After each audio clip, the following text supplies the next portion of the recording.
जी जय बुआ बाबा, जय बुआ कौड़ी, जय माता वैष्णो जी। मैं भूषण कुमार शर्मा बुआ बाबा जी का पुरोहित रहने साड़ी जात है, ठीक है। परासर साड़ा गोत्र है ते अस बुआ बाबा के पुरोहित। मैं महाराज तुहानू बाबा जित्तो के बारे च सुनान लगा कि बाबा जित्तो कौन है ते इत्थे कि'यां आए और इसकी मानता केह् है। बाबा जित्तो महाराज घार कोट दे ब्राह्मण हे रौह्ने आह्ले, ठीक है। इनकी कोई शादी नहीं हुई दी, कोई कुछ नहीं, ठीक है। माता वैष्णो के उपासक हे, उनके पूजा करते हे। सवेरे को लेइयै शामी तक उनकी पूजा च रौंह्दे हे, ठीक है। इन्हें सवेरे जाना माता दरबार ते शामी आना, आनी है फिर आनी है भोजन खाना। इन्हें महाराज 14 साल भगती की। और बाद उनकी एक चाची ही वो कोल इंदे कन्नै जादू टूना जानदी कन्नै मासी लगदी ही। और 7 जां 8 पुत्र हे, वो बाबा जी कन्नै नफरत करते। उन्हें नुआढ़े माँ प्यो भी खत्म करी ओड़ेआ ते उंदी भी जायदाद हड़पना चाहते। बाबा जी बेचारे किस होर लाइन दे। बाबा जी ने महाराज माता जी अग्गै हत्थ बद्धे कि मिगी कुछ कोई इंदे लोकें कोला छुटकारा पा। माता ने महाराज जिस दिन उत्थे दरबार च गेदे हे, माता गी तरस आया। उन्हें आख्या ब्राह्मण मंग जो मंगना है।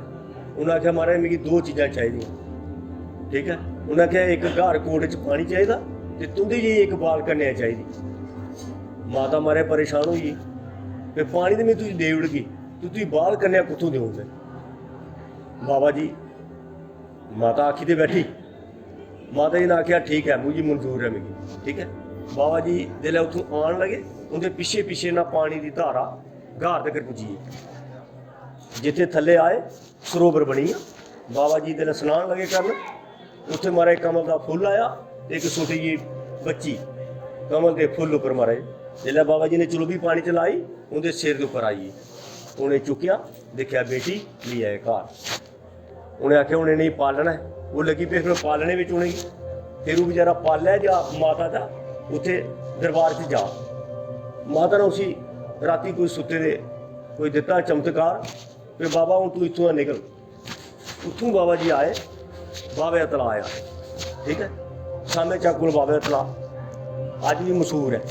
जिंदे लोकें दे घर बच्चे नहीं होंदे उत्थों न्हाइयै आंदे न, स्नान करियै आंदे न। जिनें जनानियें कोई बेचारे नुक्स बी होंदे न, कुसै जाल पीर दा कोई कैसा वा, उत्थै एक बारी न्हाने कन्नै सब किश बाबा जी दूर करदे, ठीक है।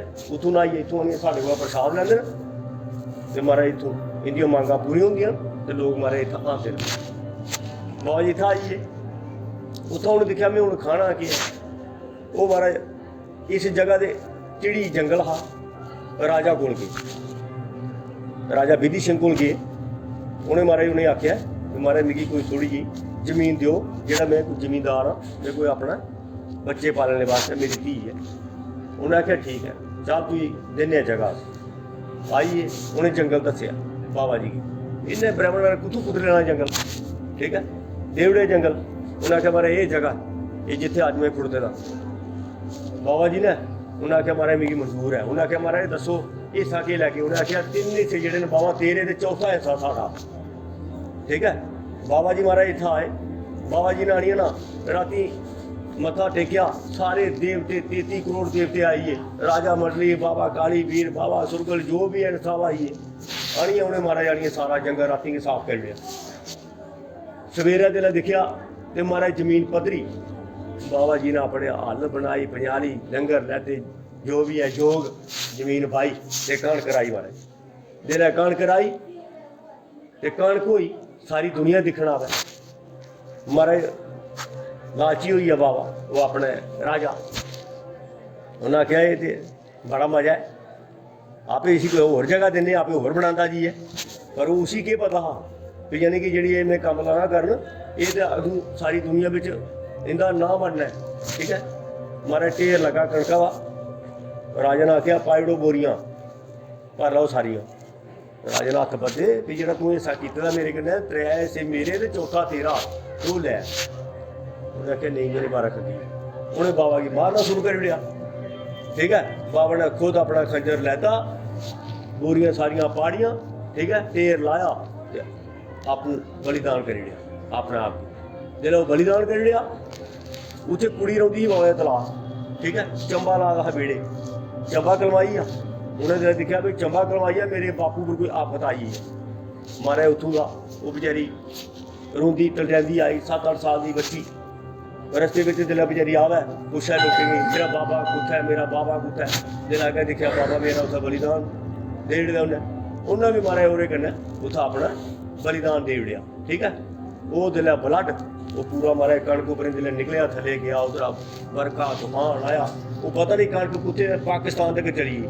जिन्हां लोकें ओह् जानवरें जिन्हें ओह् खाद्धी जां उं'दे वंश बिच खाद्धे, अज्ज ओह् महाराज इत्थै उंबलदे आंदे न। जेह्ड़े तुस दिखदे हो जेह्ड़े यात्रा करदे लोग आंदे ना, ये कोई ऐवें नहीं लोग हैन, ये बड़ी बड़ी हस्तियां न। और बाबा जी ने वो कनक का यानी कि वो बेचारे इत्थै आनियै हिसाब कताब मका दिया। ये इंदा हिसाब कताब हा, ये इंदी हिस्टरी ही निक्की जी, जि'यां सनानी ओह् बड़ी लंबी है, पर छोटी जी हिस्टरी एह् है महाराज, ठीक है। शुक्रिया।